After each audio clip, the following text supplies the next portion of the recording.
Welcome back to Hudson Appliance for another episode of Wicked Good Food. I'm your host, Matt Williams, and it's starting to get cool at night. And you know what that means. Fall is right around the corner, and so are apples. We're blessed in New England with these wonderful local apple orchards. And what I wanted to do is try to show a couple different ways to use apples that we're not used to. A lot of people make apple pie and apple crisp and apple butter and that sort of a thing, but we're going to do a few different things. One of them we're going to make is we're going to actually take a Cornish game hen and we're going to make a bread stuffing with apples and sage and a little bit of bacon fat in it. It's going to be fantastic. Stuff that into our hen and roast that. We're going to make an apple and onion confit, which we're going to cook really slowly in some olive oil and some butter. Put that on top of a crostini with nice sharp cheddar cheese. We're also going to make some fresh apple cider donuts. We're going to add a little bit of extra body and texture to them by actually taking one of these apples and grating it up and putting it inside the donut, which is fantastic. We'll fry those right now. And then the fourth thing we're going to make, we're going to try to get 4 things in this half hour, so get ready. But the fourth thing we're going to make is a apple and bacon and brie grilled cheese, essentially. So it's going to be pretty exciting. First thing we're going to do is we're going to get ready for our stuffing.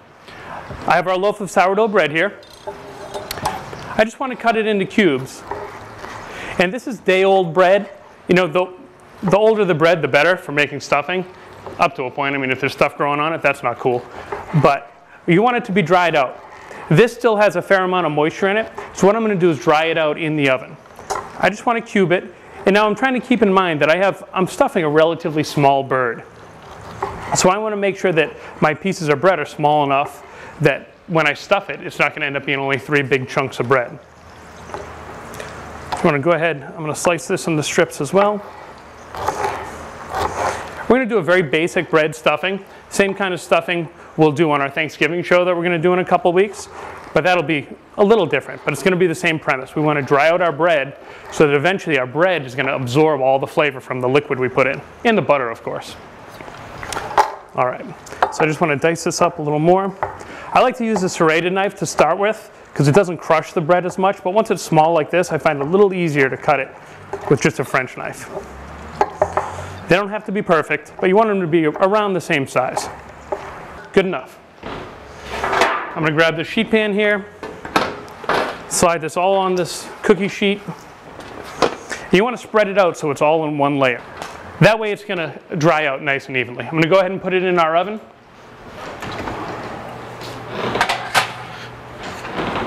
It's a convection oven set on 325 degrees. You don't want a really hot temperature because what will happen then, like when we made our croutons before, is the outside will brown before the inside cooks. So what else we're going to put in our stuffing? We're going to save this later for our grilled cheese, this loaf of sourdough bread. We're going to dice up some onions and celery. Those are going to give some nice texture and some nice flavor. So it doesn't really matter how big you cut them. It's up to you. I like to do them relatively small. I like to get the crunch of the celery, but I don't want to be chewing on a big piece of celery. So I'm going to go ahead and dice this pretty small. Now we happen to have some bacon cooking right to the right of me here, and that's going to end up going on our sandwich. But one of the benefits of cooking bacon is all this wonderful bacon fat we have in there. So as we get ready to sweat our onions and our celery, we're going to go ahead and start that in some bacon fat. Now this cider donut recipe actually took a lot of toying with. I found a few different ones online when I started with the idea of wanting to make some cider donuts. And I had my own cake donut recipe in my cookbook, but none of them really came out quite how I wanted. But the recipe that I'm going to show you tonight worked out fantastic. So as we've done before, you want to leave that little core end on your onion. It's going to make it a little easier for you to dice it. And I always like to cut it first so I can just tear the peel right off, because you're going to cut it in half anyways.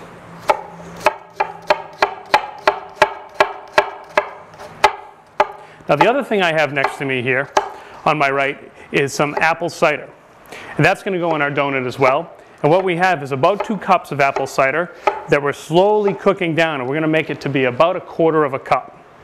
So by the time it gets to 1/4 cup, all that sugar and all that fresh apple flavor has condensed. It's all reduced down, and that's going to give some great flavor. So what I'm going to do is take some of our bacon fat, come over here, dump it right into our pan. About that much is perfect. And then we'll go ahead and add our onions and celery.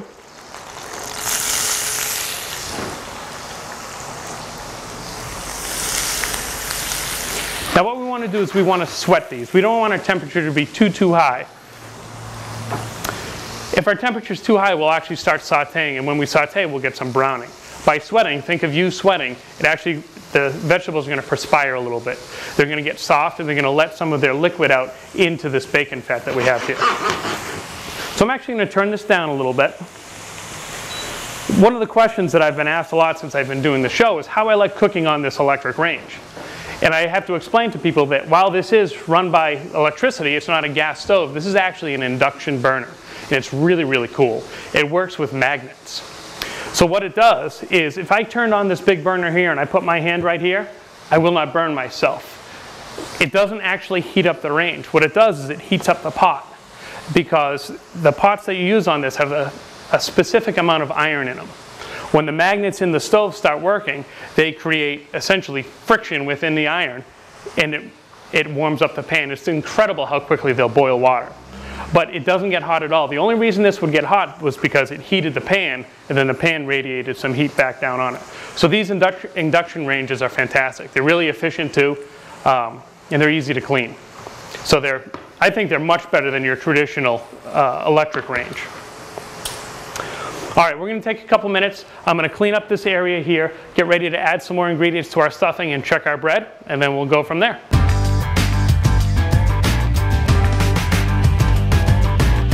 All right, welcome back. So our bread is almost done toasting. Our vegetables have sweat. They're not quite done yet, but that's okay because we still have to add our apples. So I did one of the apples real quick. I couldn't find a peeler real quick. I have one around here somewhere. I thought I would just peel it with a knife, and I'll show you if you can't find one how to do it. You can cut off the top and bottom, and just kind of, it's like you're peeling a melon or something like that. Try to, as carefully as you can, because you don't want to waste much apple, but go through and just cut the peel right off. For what we're doing, it's not a big deal if a little peel stays on there. This isn't a 5-star restaurant. We're feeding our family and friends. I don't think they're going to complain about a little bit of skin on their apple. But then I'm just going to cut right around the core. Try not to get any seeds on there. If you do, you can cut them out. Now this is another spot where it's up to you. If you want this to be really strong with apples, use an awful lot of apples. If not, don't use as many. I probably won't use both of these whole apples. But I want to leave the chunks pretty large. So I'm just going to cut them kind of in planks here. And then take these and just kind of line them up. Now if I wanted them to be very delicate and all the same size, I could take them and trim them like this and make them perfect little cubes. But we're going to stuff them inside of a bird. It doesn't really matter. So I'm just going to go through, give them a quick rough chop. We want them to be about the same size. You want to have an apple that has some body to it. You don't want a super sweet apple. A lot of the really sweet ones tend to break down a lot. And this is going to get cooked. It's going to get cooked in our pan and in the bird. So I'm going to put that in there. I'm going to add some walnuts. These walnuts are walnut halves. I want to break them down a little bit because they're a little big, and these won't really break down much inside the bird. So just a quick little cut. Perfect. I want to give this a quick little toss. I'm going to turn my heat up a little bit on that one. That's one of the cool things about the induction stove too, is it's electronic. So you just hit the 6 and it goes up to level 6, and you get used to it pretty quickly how hot that gets. All right, so the next thing we're going to work on at the same time, this is a lot of multitasking going on here, is we're going to make our green apple and onion confit. So I'm going to take this half onion that we have. Now I'm going to cut the root end off because we're going to essentially julienne this. Peel our skin off. Now I want to start with my knife at an angle, and I'm going to make relatively thin slices, just like this. And that's more than enough. And I'm going to take these and throw them right in our pot, which is right here.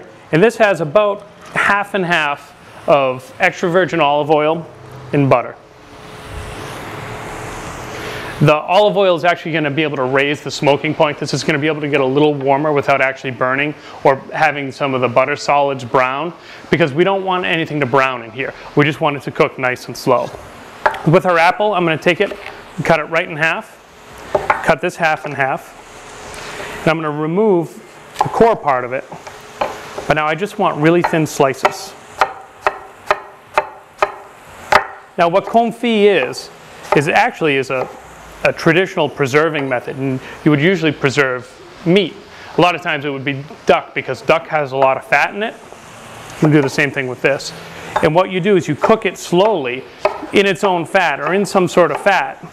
And what that does is it essentially replaces a lot of the water in the meat with fat. And then you could store it in your root cellar in a cool place, and then you would warm it up and a lot of that fat would come out. And it's a way to preserve your food. We have refrigerators now, so we don't need to do that, but it tastes awesome, so that's why we do it. So we're going to modify that technique a little bit, and we're going to more or less, as this cooks down a little bit, submerge it totally in our fat. And we'll remove it from that and drain it out a little bit before we put it on our crostinis.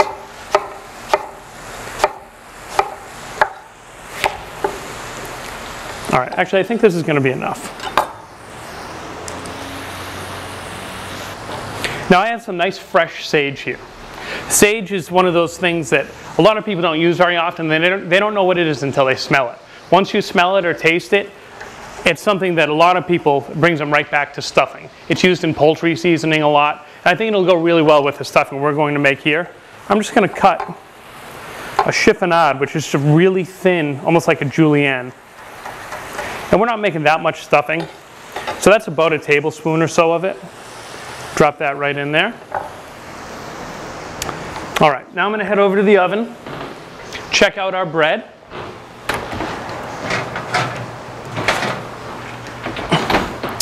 All right, our bread is perfect. Just starting to get a little golden brown here. You don't want much color to happen on your bread. If you get too much color on it, it actually adds a little bit of bitterness. So I'll set that right on top of there. Take a quick peek at this. This is almost perfect. So our apples, excuse me, still have some body to them. They haven't cooked that much. Now I'm going to go ahead and add our bread.